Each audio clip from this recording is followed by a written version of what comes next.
Ya viene Diego.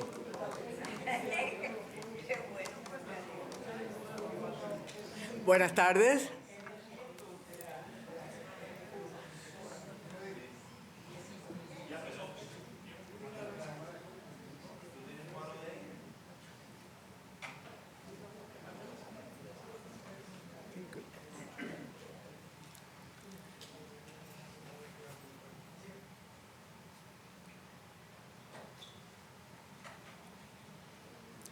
Bienvenidos a la biblioteca de Coral Gables. Me encanta que hayan venido y les doy la bienvenida. Mi nombre es Alicia Godoy Giró. Yo soy la presidenta de NACAE, la Asociación Nacional de Educadores Cubano-Americanos. Hoy nos acompañan los miembros de nuestro comité ejecutivo. Doctor Federico Justiniani, ex oficio. Lourdes Zayas Bazán, vicepresidenta. Doctor Eduardo Zayas Bazán, tesorero.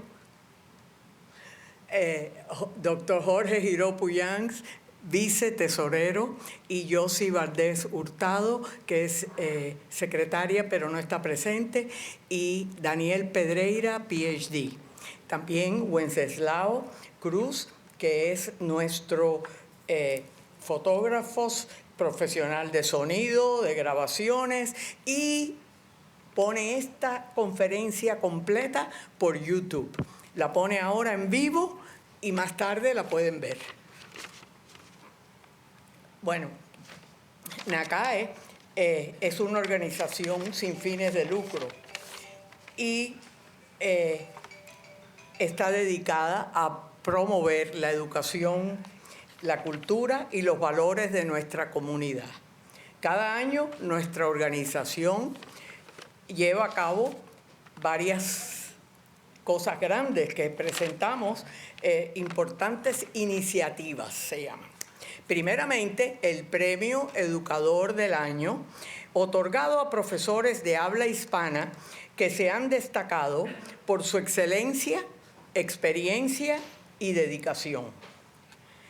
La beca Gastón Fernández de la Torriente, que concede $2,000 a un estudiante hispanohablante que se gradúa de la escuela secundaria con buen rendimiento académico para continuar estudios de español a nivel universitario. La programación cultural mensual, que incluye conferencias literarias, musicales y artísticas, todas basadas en mantener viva la cultura cubana. Invitamos a todos aquellos que han sido educadores o que están con interés en la cultura cubana a unirse a NACAE. Mi hermana Ana María ha pasado unas cuantas solicitudes y las solicitudes de membresía para hacerse socios solo cuestan $25 al año o $30 por pareja, y eso nos ayuda a tener todos estos eventos culturales. Así que por favor, Ana María, tú cuando pases las solicitudes, abajo en la solicitud dice dónde se puede mandar el cheque, que es a nuestro tesorero, doctor Eduardo Zayas Bazán. En la tarde de hoy tenemos el honor de contar con una distinguida invitada.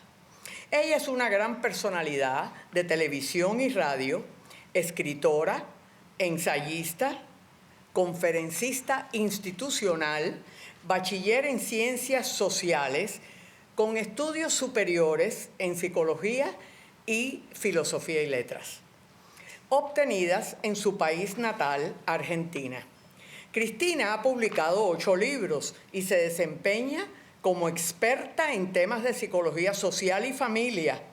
Su extensa experiencia en el análisis del comportamiento humano la ha transformado en la persona elegida por los medios locales e internacionales a la hora de obtener una opinión confiable y esclarecedora respecto a los grandes desafíos que enfrenta la familia y la mujer de nuestro tiempo. Profesora humanista y filósofa en pro de la recuperación de la paz a partir de la mujer, considerada desde su visión eje de la familia y de los procesos de paz en el mundo. Nosotros los cubanos, en diciembre de 1959, tuvimos la llegada a Cuba del gobierno comunista de Fidel Castro, por el que se realizó la revolución y a consecuencia la pérdida forzada de todos los negocios, bancos y propiedades. Al tener que dejar nuestra patria, venir al exilio y nuestros padres y abuelos empezar a buscar trabajo en este país, en este gran país, causó un concepto familiar diferente que al que estábamos acostumbrados. Los padres trabajando largas horas, el colegio en inglés, deberes que hacer después de la escuela. Los jóvenes, que hoy somos nuestra generación aquí presentes, tuvimos que asimilar una cultura e idioma diferentes y seguir y prosperar, por lo que el tema de hoy nos toca a todos los presentes. Tenemos a la doctora Cristina Balinotti, analista experta en temas de psicología social y familia, que nos presentará esta conferencia de la familia cubana en el exilio, reparación a través de la esperanza. Ven, Cristina. Muchas gracias por la invitación. Encantada. Gracias. Bueno, amigos, muchísimas gracias, Alicia, por la invitación. Realmente para mí es un honor estar aquí con ustedes. El tema del exilio es algo que nos toca a todos, de alguna manera, pero muy particularmente y enfáticamente al pueblo cubano, a quien yo respeto mucho. Luego de la conferencia pueden hacer preguntas y Alena Alemán, que trabaja conmigo, que es videógrafo, le va a hacer algunas preguntas a todos, a ver qué es lo que piensan de esta conferencia. Vamos a empezar diciendo,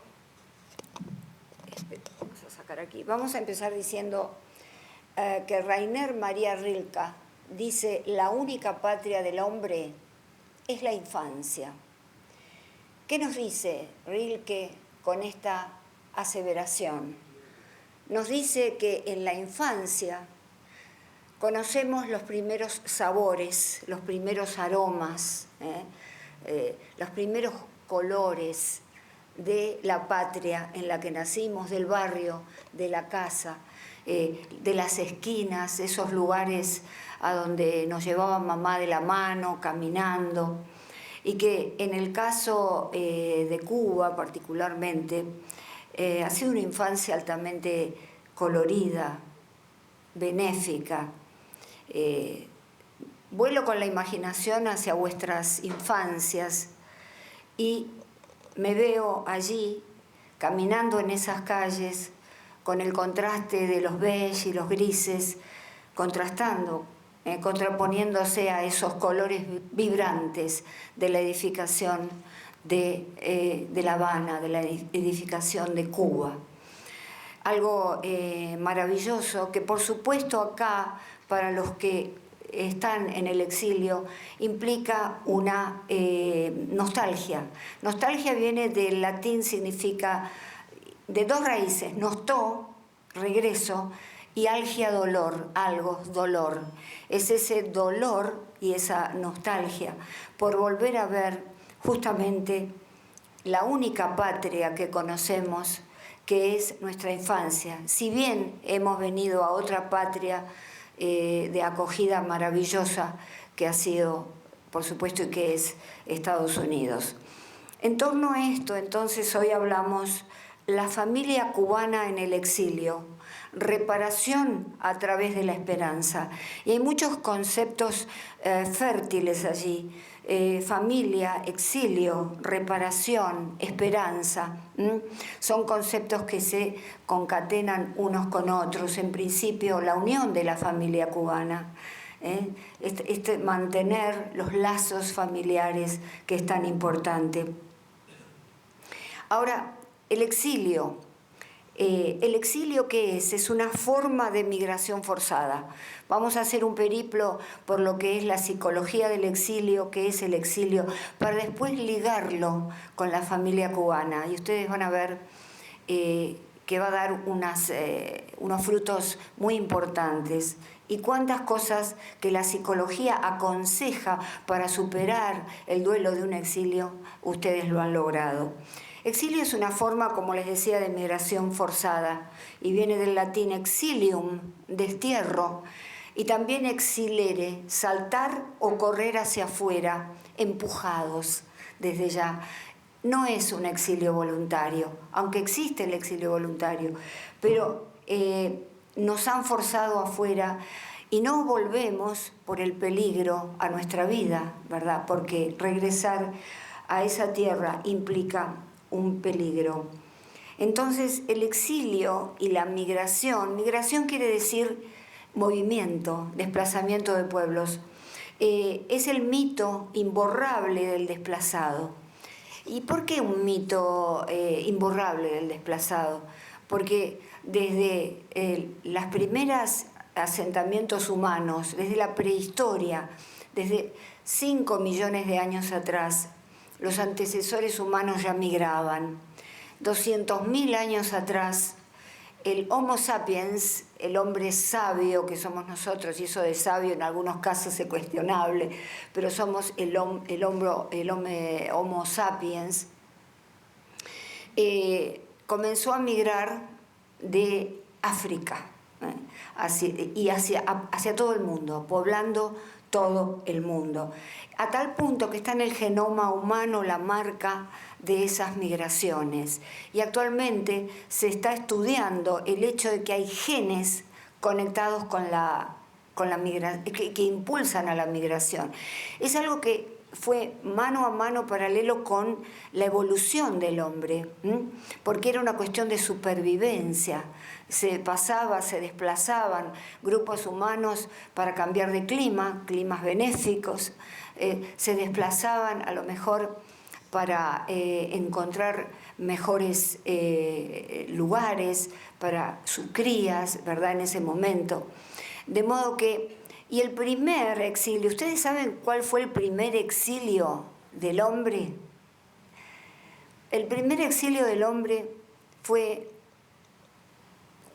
más de 200.000 años atrás, cuando se bajó de los árboles hacia las llanuras. ¿Por qué? Porque ese movimiento, esa migración, los hizo evolucionó su cerebro mucho más. Porque en aquella época los árboles comenzaron a deforestar todo lo que era selvas y se volvieron las llanuras ricas.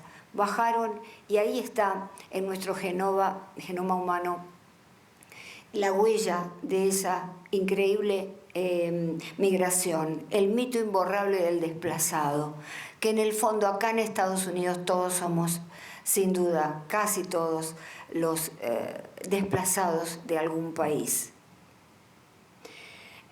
Clístenes, que fue el padre de la democracia ateniense y que fue un gran legislador cuyos principios, como la isonomía, que es la igualdad de todos, todavía prevalecen, por supuesto modificados, hoy en día en Occidente. Él fue el que desarrolló el concepto de ostracismo. Me interesaba porque el ostracismo no es sinónimo de exilio, que es hoy lo que nosotros vemos, sinonimizamos exilio y ostracismo. Y el ostracismo, ¿qué era? Algo que sería muy útil hoy en día en algunos países de Latinoamérica, en Cuba, en Venezuela, en Nicaragua. El Clístenes se reunía en la asamblea en Atenas y proponía una vez por año un ciudadano que había acumulado poder, ya sea un poder porque era muy simpático y todo el mundo lo seguía, o un poder que amenazaba porque provocaba miedo. Eso atentaba contra la polis, contra la democracia naciente. Y entonces se lo proponía para ser sujeto a ostracismo, es decir, llevarlo a otra isla, ponerlo en un barco, llevarlo a otra isla y que se quedara allí por 10 años. 10 años en los que no perdía su dinero, se mantenía su fortuna desde ya en Atenas, pero él no estaba.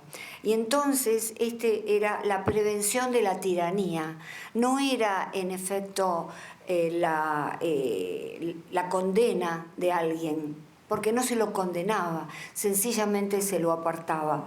Qué bueno que hubiéramos tenido esto, ¿no?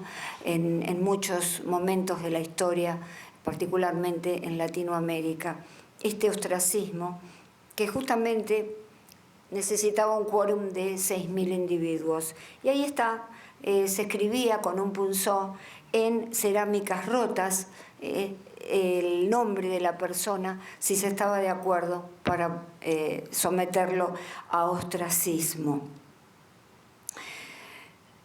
¿Cuántos tipos de exilio hay? Hay 2 tipos de exilio. Acá entramos en el tema de la psicología.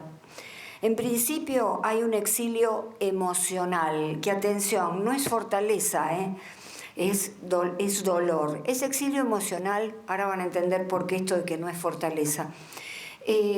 Cuando ocurre un trauma muy grande, me tengo que ir de mi país porque me van a matar, como he tenido amigas en Venezuela, debo irme con lo que tengo quizá, si puedo me llevo a un hijo, me llevo a mis padres. Ocurre inmediatamente una desconexión emocional muy fuerte. Y esta desconexión emocional hace que no podamos reconocer nuestras emociones, hace que no reconozcamos el ambiente a nuestro alrededor, sencillamente preparamos la huida, nos vamos.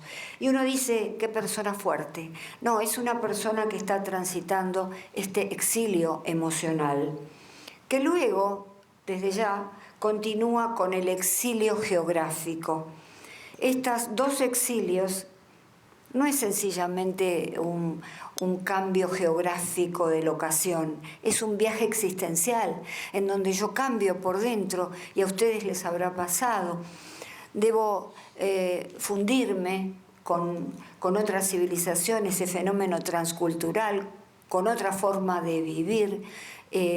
Tengo que, digamos, ver de cómo mi identidad se va a mezclar con la identidad del pueblo al que voy. Entonces, la psicología del exilio es la siguiente. Primero está el miedo. Viene la gran sorpresa, me tengo que ir. Mi vida depende de ello, ¿verdad? Y en muchos casos también desde Cuba es por problemas de hambre, de ayudar a la familia, de poder ganar algo en otro país para ayudarlos. La psicología empieza con este miedo, y el miedo es una emoción, una de las 5 emociones que se expresan en el rostro más importantes que hay. ¿Por qué? Porque este miedo nos facilitó sobrevivir. Si vemos un oso y no tenemos miedo y lo vamos a buscar para abrazarlo, qué lindo que es, obviamente que morimos. Entonces, esto nos facilitó sobrevivir. Se dispara el miedo y hay un trauma por la pérdida. Inmediatamente la mente, en un sentido, se quiebra y sabe que tiene que dejar aquellos lugares amados. Hay una fractura del proyecto vital, ¿verdad? Finalmente, sobreviene el duelo migratorio, que es un proceso de adaptación, es un proceso de adaptación fundamental. Y no se puede medicalizar este duelo migratorio. Que ahora vamos a ver que el duelo migratorio no es el duelo que uno pasa cuando se le muere a alguien querido. Se murió mi mamá, un hijo, Y entonces yo tengo que estar 6 meses a 1 año trabajando ese duelo. En este caso, nos dice el reconocido psiquiatra Joseba Anzoátegui, barcelonés, que escribe este libro, El síndrome de Ulises, contra la deshumanización de la migración. Y él dice que son 7 los duelos que pasa un inmigrante, no solamente uno. Este libro lo escribió en el 2002, increíblemente. Es decir, se los recomiendo si no lo han leído, es muy vigente. Y entonces él habla de un duelo del inmigrante en condiciones extremas. Una cosa es viajar en un barco, ¿verdad? Y otra cosa es viajar en una patera. Una cosa es viajar con algo de dinero y otra cosa es viajar sin nada, con esa incertidumbre, ¿verdad? Entonces, si bien este duelo, este proceso de dolor no es medicalizable, sí puede tener consecuencias. Quizá alguno de ustedes lo haya vivido o conocen quien lo haya hecho. Estrés crónico y múltiple es lo que puede disparar, porque dice Anzoátegui, está pasando por un estrés crónico y múltiple. Entonces, esto puede traer ansiedad, puede traer depresión y puede traer angustia. Son 2 cosas distintas. Mejor dicho, estrés, ansiedad, depresión y angustia son 4 cosas distintas que las usamos realmente como si fueran iguales. Pero el estrés es cuando algo me pasa y yo no estoy a la altura de esa circunstancia, no tengo fuerzas para eso. Es como si estoy acostumbrada a llevar una mochila todos los días con el mismo peso y de pronto le pongo el doble de peso. Y entonces yo me adapto y voy caminando, pero resulta que aparecen los dolores físicos, es demasiado peso para mí. La ansiedad es una respuesta natural ante el peligro. Si voy caminando por un bosque y veo un animal salvaje, lógicamente se dispara en mí esta respuesta de ansiedad. La sangre va a las piernas para correr, se dilatan las pupilas, hay taquicardia, hay sudoración para escapar. Es netamente fisiológico. La depresión ya de pronto hay que tener algún tipo de predisposición genética, digamos, para poder desarrollarla, pero existe depresión subclínica. ¿Sabe cuál es la depresión que muchos médicos no reconocen? Que es la depresión espiritual. Es la depresión que se llama noógena, que es subclínica, que no está en tratamiento. Pero ¿qué pasa? La persona está deprimida, su espíritu alicaído, no puede seguir con su proyecto de vida. Entonces, hablamos de la angustia. Y la angustia es otra cosa que también consulta mucha gente, que van al médico y le dicen, doctor, es como que no puedo tragar algo acá, tengo algo en el pecho que no puedo tragar. Y le hacen los estudios correspondientes y no tiene nada. Entonces va un psicólogo. Y ahí es donde se le descubre que lo que tiene es angustia, del latín angor, estrechamiento, es decir, se estrecha el pecho por esa angustia, también es fisiológico, ¿verdad? Y entonces este combo de cosas son las que vive el inmigrante. Y puede llevar a la enfermedad mental o a trastornos psicológicos y físicos. La enfermedad mental no es un trastorno psicológico. El trastorno psicológico, la persona puede seguir funcionando en sociedad perfectamente, pero algo le pasa, ¿no? Lo notan los compañeros, lo notan la familia, estas personas que se vuelven demasiado pruriginosas, demasiado obsesivas, y antes no eran así. Están atravesando un trastorno, pero pueden seguir funcionando. La enfermedad mental, en cambio, es discapacitante. Las principales, esquizofrenia, por ejemplo, bipolaridad, son altamente discapacitantes, hay que medicarlos. Pero sabemos que además hay una psicosis transitoria del inmigrante. No sé si ustedes conocen a alguien que ha padecido esto. Es transitoria, que es una psicosis, se desconecta con la realidad. Tiene delirios o alucinaciones. Y entonces, de pronto, el inmigrante que llega y desarrolla una psicosis transitoria, tiene ciertos delirios, ciertos pensamientos fijos que le asaltan constantemente, que lo hacen sentir mal. Por ejemplo, aquí nadie me quiere, aquí voy a fracasar. Es decir, crean todo un delirio que es en realidad una historia que no es real, que no es verdadera. Pero luego pasa, a los 6 meses eso tiene que ceder. Por supuesto que debemos consultar con un profesional de la salud mental, generalmente un psiquiatra. Y entonces el duelo migratorio, que se llama síndrome de Ulises, y ahí vemos a Ulises. ¿Por qué? ¿Por qué eligió a Ulises Anzoátegui? Ulises fue el héroe de la Odisea de Homero, que así llamaba en lengua latina, Odisea, Odiseo. En la obra esta Odisea, y que nosotros, que bueno, los griegos le llaman Ulises. Ulises era el que fue a luchar por la guerra de Troya, era de la ciudad de Ítaca, ¿verdad? Y él, aparte, pergeñó, creó, diseñó el caballo de Troya. Entonces, él tenía que ir a cumplir y dejar a Penélope en Ítaca, ¿verdad? Y allí tuvo que estar 10 años luchando. Regresó otros 10 años más y por eso es el ícono del inmigrante con estrés agudo y constante. ¿Por qué? Porque 10 años más de travesía en el mar, fue raptado en una cueva, ¿no? Por una Calípsope se llamaba, y allí se le prometió la vida eterna si se casaba con ella, pero él quería regresar a su tierra. Es esto de la nostalgia, ¿no?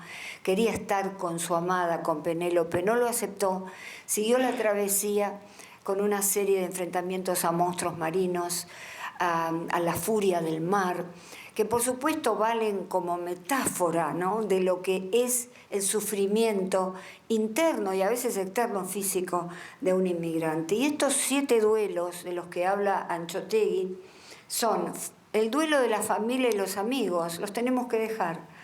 No podemos llevarnos a nuestra familia y a nuestros amigos. Y a veces nos vamos porque podemos mandar dinero a nuestra familia y ayudarla. El duelo de la lengua materna, esa lengua querida. Venimos a un país y nos adaptamos y aprendemos el otro idioma, pero esa calidez de la lengua materna queda todavía allí en nosotros haciendo mella. La cultura, ¿verdad? La tierra, lo que hablábamos al principio, la patria, esta calidez de la tierra, de los lugares, de los cafecitos, de las esquinas, de la gente, de los vecinos. Eso es lo que perdemos. El grupo étnico, ¿verdad? La seguridad física, porque muchos viniendo a estas tierras, sabemos, muchos de ellos han muerto, han pasado por muchos peligros, ¿verdad? Se pierde esa seguridad física. El estatus social, a lo mejor allá en Cuba era connotado médico, abogado, y acá tengo que empezar de nuevo. Y entonces muchos empiezan de nuevo, no solamente cubanos, desde ya de otras nacionalidades, argentinos, llegan, digamos, y tienen que adaptarse a ello.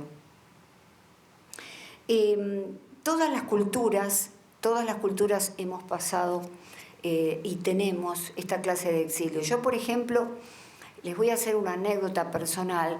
Mi abuelo emigró de Italia, y murió cuando yo tenía 7 añitos, él tenía 90 y pico, pero emigró de Italia en un barco pasando vicisitudes con la madre y el padre. El padre murió en esa travesía, la madre enfermó y llegó con 12 años y su madre enferma. Y llegó ¿a dónde? Argentina, porque fue hacia Argentina. En una Argentina que estaba dominada por 5 familias ricas y todos los demás eran extremadamente pobres. Pero estaba ese cambio floreciente en Argentina y entonces llegó él e hizo de todo con 12 añitos para poder cuidar a su mamá. Y empezó a levantar botellas por las calles. Se hizo botellero y él con los años lo recuerda y realmente se siente orgulloso, y yo también me siento orgullosa, porque 2 décadas después él fundó las bodegas y viñedos más grandes de Argentina en aquel momento, que luego se vendieron a Cinzano. ¡Qué historia! Pero la historia de mi abuelo es la historia de muchos que han venido acá y han sido exitosos, maravillosos. Hay 6 estrategias para superar el duelo migratorio que yo humildemente considero que el pueblo cubano, porque hoy es esto lo que nos ocupa, ha logrado, sin saberlo, porque son estrategias psicológicas. Estas 3 estrategias psicológicas son: transformar la resistencia en resiliencia.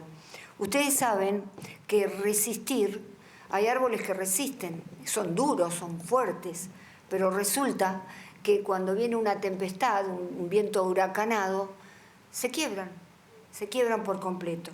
La resiliencia es otra cosa. Y acá traje una banda para mostrarles a ustedes. Esto es la resiliencia, la capacidad de estirarse al máximo de nuestras posibilidades para adaptarnos, para ser exitosos, para lograr posiciones, pero después la capacidad para mantener la forma original. Y esto ha logrado ustedes, adaptarse, ser exitosos, cambiar los paisajes de aquí de Miami y volver a la forma original. Estos encuentros nos hablan de ello. Las grandes comunidades son muy unidos y eso es tremendamente importante y es lo que realmente se necesita, la resiliencia. Hay árboles que cuando un viento huracanado los empuja, se doblan, pero luego no se rompen. Y esto es el pueblo cubano. Desarrollo de juegos, música, danza, arte, diálogo. Esto es otra estrategia, los psicólogos lo dicen, cuando estamos pasando por un duelo. Pero resulta que los juegos, vamos a ver, los juegos, la música, qué música más hermosa que es la música de Cuba, ¿verdad? Que nos levanta, que nos da esa infusión de energía. La danza también, los bailes cubanos, todas las culturas los tenemos, pero ustedes particularmente sobresale esto de la música como una manera de curarse, ¿no? Como una manera de darse energía. Todo pueblo tiene sus músicas, ¿verdad? Nosotros tenemos el tango, y ustedes saben que tanto el paisaje como la música, pero fundamentalmente el paisaje y la geografía de los pueblos, determinan la manera en que son las personas, determinan la forma en que son. Y entonces Cuba al mar, el calor, todo eso generó un tipo de identidad muy particular. El tango en Argentina, Cerrados, en Buenos Aires, al Riachuelo. El tango es siempre triste, es siempre melancólico. Y entonces su gente también es un poco así. De modo que esto es otro de los consejos. Sentido de integración comunitaria. Bueno, acá lo vemos. Yo encuentro dificultad en que otras culturas, incluyendo la mía, se reúnan con tanta frecuencia y fidelidad como lo hacen ustedes, ¿verdad? Es una bendición. Vivir el presente sin olvidar el pasado. Esto es algo fundamental. Ustedes viven el presente, pero recuerdan el pasado, estas ansias de libertad de la tierra que yo dejé. No me olvido de eso, no es que vengo y hago rancho aparte, como decimos en Argentina, sino que sigo incluyéndome en los procesos de liberación de la Cuba, en este caso, que se ama. Hoy en día nos aconsejan todos en esta cultura rápida, posmoderna, vivir el presente.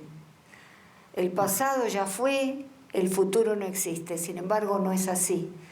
Hay que vivir, hay que visualizar el futuro, hay que revivir el pasado, primero para no cometer los mismos errores, ¿no?, que cometimos en el pasado, pero además para poder mantener vivo un objetivo, como es nuevamente lograr que la isla llegue a su liberación completa. Soltar el rencor, acá viene lo más difícil, ¿verdad? Porque ¿quién no tiene rencor cuando el país de uno ha sido sometido? ¿Verdad? Nosotros vivimos la dictadura de Videla en el 76, y realmente hay un rencor, hay una necesidad de justicia, hay una necesidad, inclusive un sentimiento apagado de venganza, pero existe porque es humano. Somos seres humanos, no somos perfectos. Está bien que todos esos sentimientos encontrados los tengamos, pero a ver cómo lo vamos a manejar, ¿verdad? Porque soltar el rencor nos hace libres de manera particular.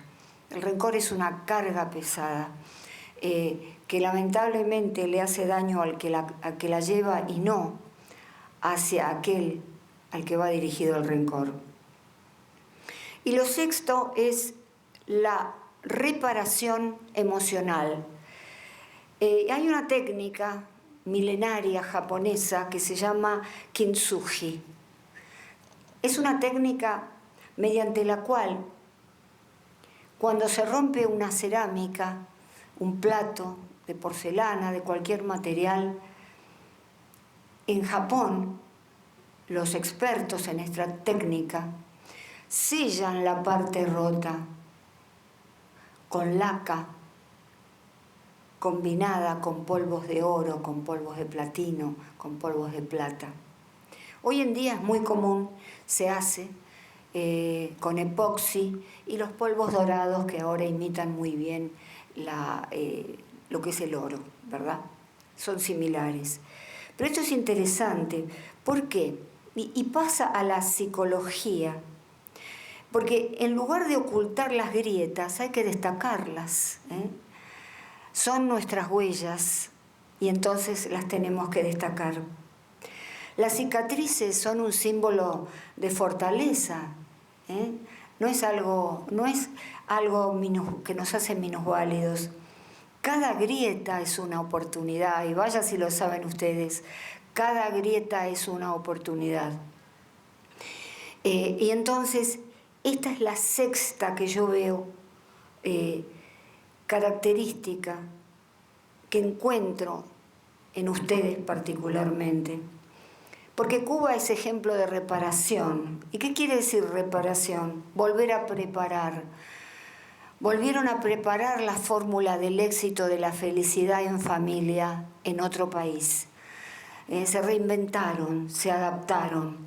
Y esto lo dice todas estas cosas. ¿Quién no fue a una ventanita a tomar un café? Yo recuerdo que en el 2005, con el huracán Katrina, fue una devastación. Al día siguiente, cuando todo pasó, la gente, así como zombies, íbamos a buscar un café a algún lado, estaba todo cerrado, todo devastado. Pero había una ventanita en Lincoln Road, era toda una esquina, adentro un restaurante de una familia cubana. Cuando llegué allí, pensando que estaba cerrada con mi esposo, había cola de gente y ellos estaban entregando un café con leche con 2 medialunas gratis para que todos nosotros pudiéramos estar mejor. Se sabe lo que es estar mal. Solamente el que sabe lo que es estar mal puede tener esos actos de amor y de compasión con los demás que sufren. Por supuesto, los maníes, que me encantan desde ya. Y el dominó, en Argentina se juega muchísimo dominó y se enseña a los niños, ¿verdad? Las guayaberas, que mi esposo tuvo muchas. Sí, fíjese las grandes influencias, menos los habanos. No he fumado habanos ni mi esposo tampoco. Pero bueno, todo esto, esto de reconstruirse, no se logra si no se ponen ciertas técnicas. Y por eso ustedes son un ejemplo para otros países que quieran emigrar, que quieran el destierro. ¿Por qué? Porque algunos florecemos por las partes rotas. Y a mí me ha pasado. En las partes rotas, ustedes no ven a veces en las partes rotas de las baldosas que hay un poquitito de tierra y hay una florcita hermosa. La flor del loto crece en un pantano y crece blanca y prístina. Y este es el ejemplo que ustedes están dando. El famoso escritor argentino, Jorge Luis Borges, muerto en la ciudad de Ginebra, en 1983, luego de los años terribles de dictadura en Argentina, fue convocado por el primer presidente después de la dictadura, desde ya, que era Alfonsín. Alfonsín fue el primer presidente, pero mira qué hizo. Convocó una reunión de intelectuales mayúsculos, entre los que estaba Santiago Cobaltov, argentino, y estaba también Jorge Luis Borges. Y Jorge Luis Borges abrió la sesión porque Alfonsín le pidió que abriera la sesión. Y él le dijo: gracias, presidente Alfonsín, porque siento que usted nos ha devuelto el deber de la esperanza. No dijo nos ha devuelto el derecho a la esperanza. No dijo nos ha devuelto la esperanza, el deber de la esperanza, porque es un deber humano esperar con tranquilidad, en la esperanza de que las cosas van a cambiar. Y así es como el pueblo cubano espera.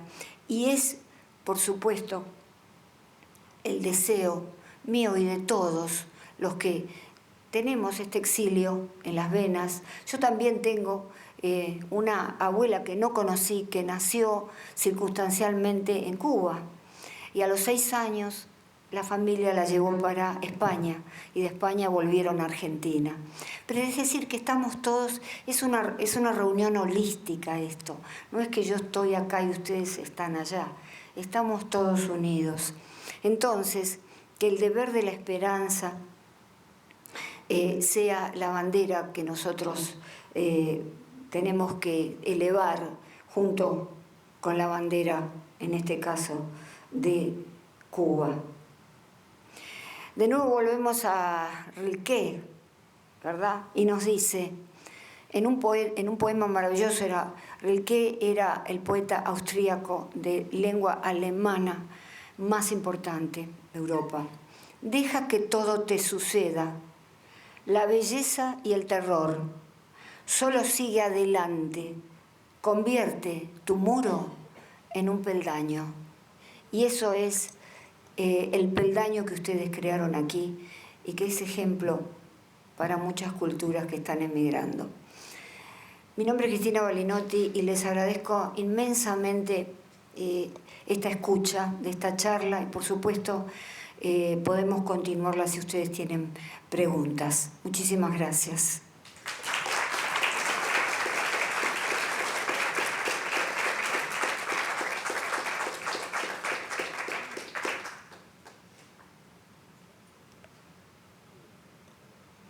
¿Alguien quiere preguntar algo? Sí. ¿Cómo es tu nombre? Mi nombre es Marta. Marta. Yo quería añadir que en realidad nosotros hemos pasado más duelos todavía. Porque estando en Cuba, cuando la revolución ganó, entonces estábamos divididos, los que nos habían partido las cicatrices y los que no. Entonces, por ejemplo, en mi casa, yo soy de Cienfuegos, y en mi casa venía todo el mundo, que fueran castristas, no castristas, todo el mundo era Personas que yo quería como mis propios tíos dejaron de venir a la casa de nosotros porque les comprometí. ¿Ok? O sea, que Terrible. como que se perdía la humanidad nada más que por las creencias políticas. Cuando llegamos aquí, o yo fui a España, otro duelo, porque pensábamos que íbamos a volver en 6 meses, 3 meses, qué sé yo qué. Yo tenía cuarto año de bachillerato, no había terminado mi bachillerato. ¿Qué haces? La familia en España de nosotros decía que las chicas bien no trabajan. O sea, no podían aspirar ni estudiar porque no podían trabajar. Entonces, son muchos duelos que hemos tenido que pasar antes de llegar, de nosotros pueblos que se hablaron. O sea, es diferente el inmigrante que decide salir de su país, que tiene que salir más que nada por necesidad, por Sin duda. política, por lo que sea. O sea, yo creo que hay una gran diferencia. Que lo hemos recuperado, sí, pero ha sido difícil. Muchísimas gracias, muy bueno, porque son duelos individuales que se suman a los duelos colectivos, y es muy cierto, realmente emigrar con dinero en el bolsillo y emigrar bien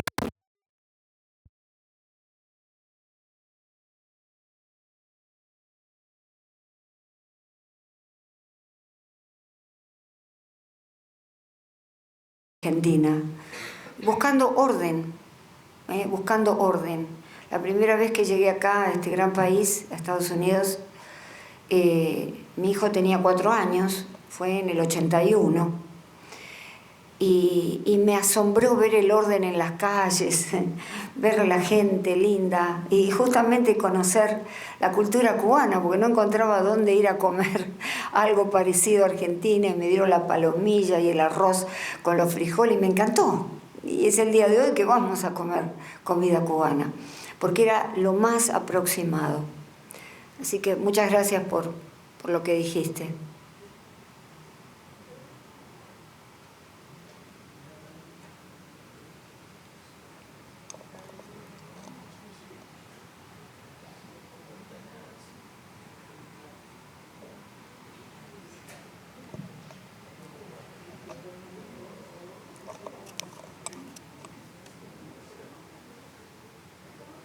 Nada más que quería hacer un comentario, porque el exilio de nosotros ha sido tan largo que hemos pasado por diferentes procesos.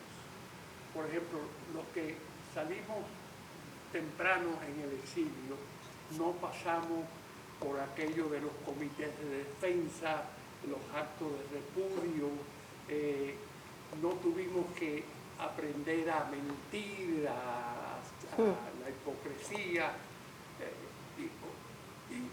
pero los cubanos que han estado llegando en los últimos 20, 30, 40 años, tenían un trama totalmente diferente. Yo por ejemplo, yo veo que yo soy diferente a los cubanos que han llegado después, porque no he pasado por ese trauma, no tuve que pasar por esas crisis que han tenido que pasar los cubanos para poder sobrevivir. Entonces, no todos los cubanos han sido exitosos. Hay muchos cubanos que han tenido muchos problemas cuando han llegado aquí porque no están preparados, porque están acostumbrados a mentir para sobrevivir. Entonces, como psicóloga, ¿cómo ve esa diferencia? Bueno, en realidad no todos los seres humanos somos iguales. Algunos tenemos reservas naturales con las que nacemos y las podemos aplicar más fácilmente. Por supuesto, la epigenética, es decir, lo que aprendemos en casa, es muy importante. Eso también contribuye. Pero hay tendencias que uno trae. Hay personas que son minusválidas emocionalmente y no pueden afrontar ciertos riesgos. O personas que han sido criadas, y esto se ve mucho, los psicólogos y psiquiatras en consultas, los chicos que tienen todo y después quedan completamente amputados de la posibilidad de crear una vida para ellos. Dependen constantemente de los padres, dependen de cualquiera, pero no pueden hacer su vida ellos, aunque hayan llegado de un país que los ha expulsado o se han tenido que ir. De modo que la diferencia psicológica es esa, ¿eh? No todos los individuos somos iguales, ni hemos sido criados igual. Esto es, por eso yo hablo siempre de la importancia de la frustración necesaria. Criar a los chicos con frustración necesaria. ¿Qué quiere decir? ¿Que yo le voy a privar de todo? No, yo le doy lo que necesita, pero cuando quiere de más, ese exceso, yo le digo no, hasta acá llegamos, esto no se puede. Por ejemplo, los adolescentes que llegan a 16 años quieren un superauto. Yo le digo, mira, si tú quieres un auto importante, cuando trabajes y seas independiente te lo vas a comprar tú. Es importante. ¿Por qué? Porque ante la vicisitud, como tú mencionabas, de tener que emigrar y empezar de nuevo, ante cualquier problema, no va a estar preparado un chico al cual se le dice que sí a todo y satisface todas sus necesidades. Entonces, es una cuestión de educación también, ¿verdad? No sé cómo sería la vida de Cuba ya antes del 59, pero era muy próspera. Se decía que era como París, ¿no? El producto por cápita era mayor que el de Italia, ¿verdad? Es decir que, bueno, sí, gracias.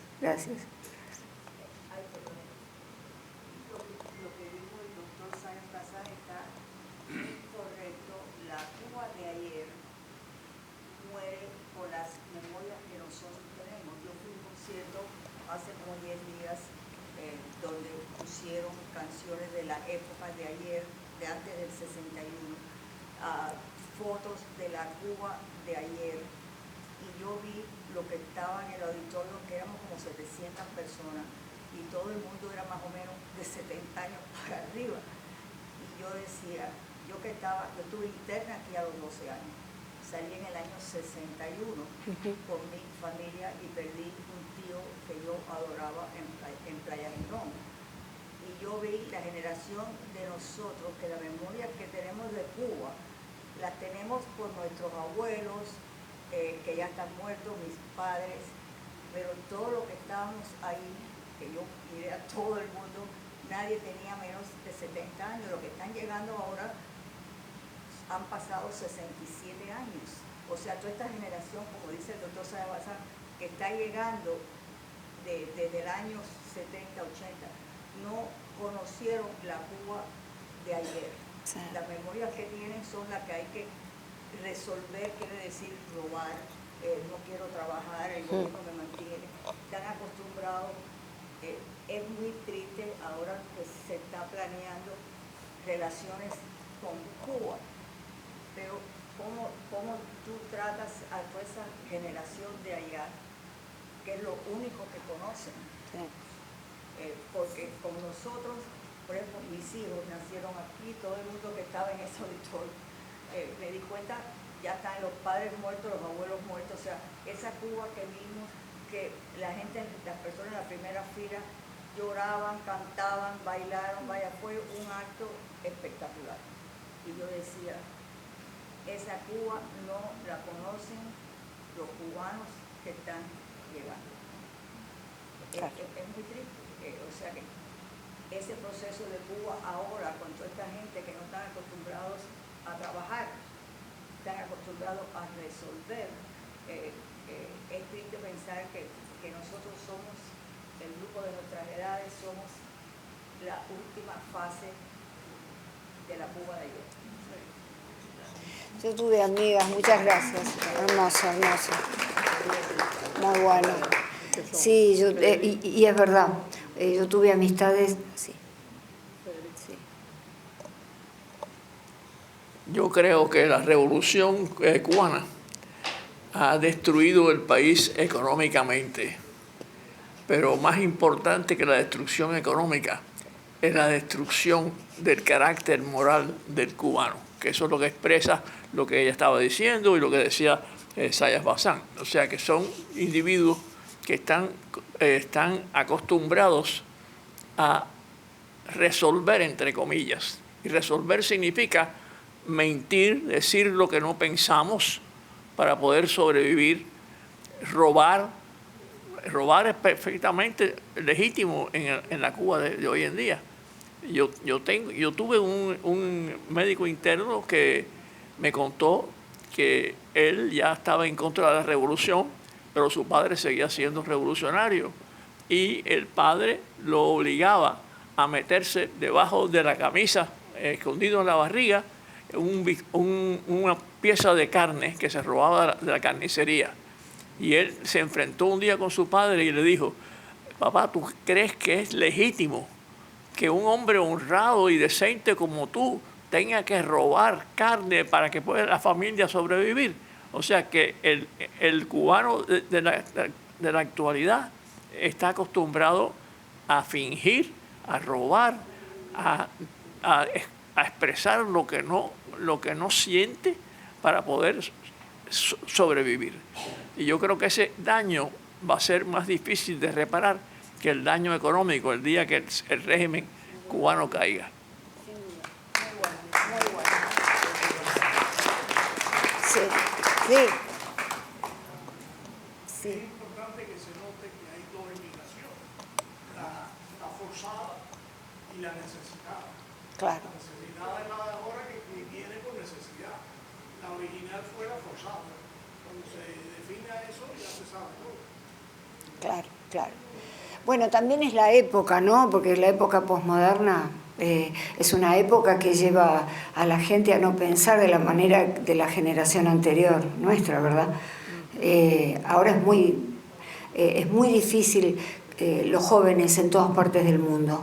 La manera en que, porque están llevados por frivolidades, las redes sociales, creen en peces de colores, ilusiones, fantasías, y no ponen los pies en la realidad. Y los padres que también, que a veces tienen que trabajar y el chico se cría un poco solo, ¿verdad? Entonces por eso hay que prestar atención a los hijos, porque esos chicos son los políticos del mañana, los presidentes del mañana. Si los estamos criando... y bueno, que se quede, si total es el tutor que tienen ahora estos celulares, ¿verdad? No, así él está tranquilo ahí, no hay problema. Y no está tranquilo, se está destruyendo su cerebro, no está creciendo. De modo que, ¿cuántos diálogos hay que haber? ¿Cuántos diálogos tenemos que hacer con nuestros hijos? Sí, sí.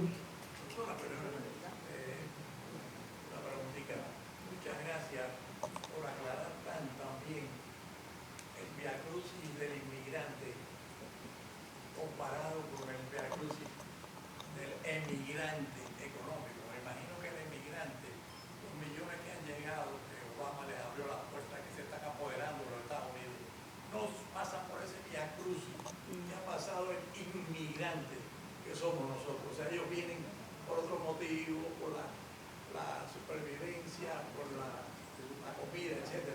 Existe grande diferencia entre uno. Nosotros sufrimos mucho como inmigrantes. Yo no creo que ellos estén sufriendo tanto como emigrantes. ¿Cuál es su comentario, doctora? No, sin duda, yo estoy de acuerdo con lo que dices, ¿verdad? Muy duro era emigrar en la época en que ustedes emigraron, ¿verdad? O sus familiares. Era muy duro. Ahí se hablaba, en efecto, de una movilización, de una mudanza descarnada. Ahora, claro, ahora con el tema de las redes sociales se viene quizá acá porque, bueno, acá se puede ser un podcaster, un TikTok, o quiero vivir esa cultura de la frivolidad que está proponiendo de alguna manera el mundo entero, no es solamente Estados Unidos. Entonces yo creo que de nuevo, falta hablar con esa gente, le falta... Vivimos una época en que los padres son amigos de los hijos, son los hermanos, Y entonces ahí no hay autoridad, no hay una línea de autoridad, porque el adolescente, el joven, necesita para desarrollarse esa persona con la cual pelear y decirle, no, papá, yo pienso distinto a ti, o que le pueda dar un consejo, ¿verdad? Sí, es así, de Argentina también vienen muchachos jóvenes en estas mismas condiciones, ¿no es cierto? No en condiciones extremas, sino en condiciones light, como se dice ahora. Y bueno, vienen a buscar algo que sin duda no es lo genuino, no es lo medular que ustedes encontraron. Sí.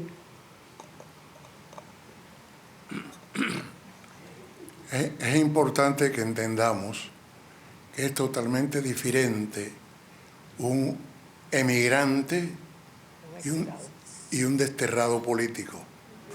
Los dos salimos al destierro, los dos salimos a buscar nuevas cosas, pero la diferencia es que el desterrado sale obligadamente por cuestiones políticas. El emigrante sale porque quiere mejorar su vida en otra tierra. O sea, que son dos tipos diferentes. O sea, que los emigrantes, los países europeos, eran casi todos, emigraban, y emigraban a América, porque muchos emigraban a tu país, porque venir para Argentina era sacarse un premio formidable en Europa. En España, pues no había una sola provincia de España que no tuviera sus familiares aquí en América.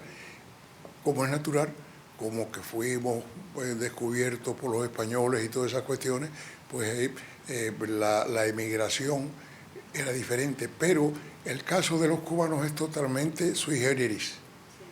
Los millones de cubanos que han salido después de 1959 no es una emigración. El cubano no emigraba, el cubano nunca emigró, el cubano no tenía vocación de emigrante, porque en Cuba había futuro, era un país igual que todos los demás, pero el cubano jamás, antes del 58, eran muy pocos los casos en que un cubano quería venir a Nueva York a fregar platos, como decían. Eran muy pocos, yo diría que ninguno. O sea, que ahora es diferente. Ahora los cubanos, hay una simbiosis que es muy importante.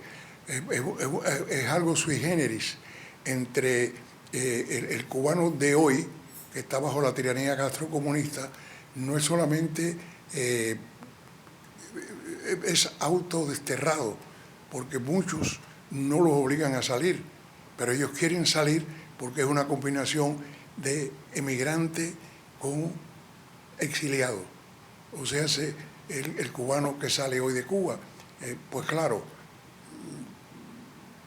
algunos dicen que vienen buscando libertad. Yo creo que todos vienen buscando libertad, consciente o inconscientemente, pero sí, todos vienen buscando una mejor manera de vivir, que es lo que buscaban los emigrantes.